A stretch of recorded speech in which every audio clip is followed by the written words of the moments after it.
আসসালামু আলাইকুম রহমতুল্লাহি ওয়া বারাকাতুহু। লক্ষ্মীপুর তালহা কোয়েল ফার্মের পক্ষ থেকে আপনাকে জানাই আন্তরিক শুভেচ্ছা ও অভিনন্দন। সম্মানিত ভিউয়ার্স, আমরা সাধারণত জানি যে কোয়েল পাখি যখন 70 থেকে 80% ডিমে চলে আসে, তখন সোনালী স্টার্টারের সাথে কিছু লেয়ার লেয়ার ওয়ান মিক্সার করতে হয়, করে পাখিকে খাওয়াতে হয়। এই যে আপনারা দেখতেছেন যে আমি সোনালী স্টার্টারের সাথে কিছু লেয়ার লেয়ার ওয়ানকে এখন মিক্সার করতেছি, আপনারা দেখতেছেন।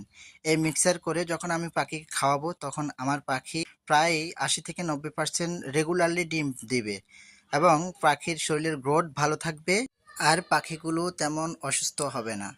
তো আপনারা দেখতেছেন যে আমি মিক্সার করতেছি, আপনারাও মিক্সার করে খাওয়াবেন।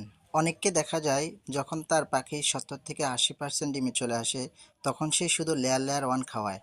লেয়ার লেয়ার ওয়ান খাওয়ানোর কারণে পাখি শুকিয়ে যায়, এই কারণে পাখির ডিমের প্রোডাকশন কমে যায়। লেয়ার লেয়ার ওয়ান যদি আপনি রেগুলারলি খাওয়ান, তাহলে কিন্তু পাখির ডিমের প্রোডাকশন কমে যাবে।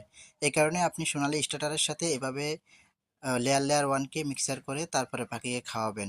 যখন পাখিগুলো পরিপূর্ণ ডিমে চলে আসবে, তখন আপনি শুধু লেয়ার লেয়ার ওয়ান খাওয়ালেই হয়ে যাবে।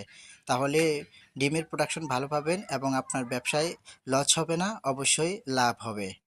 তাই আমি বলতে চেয়েছি, আপনার পাখিকে সুস্থ রাখতে এবং গ্রোথ ভালো রাখতে নিয়ম মতো আপনি খাদ্য খাওয়ান।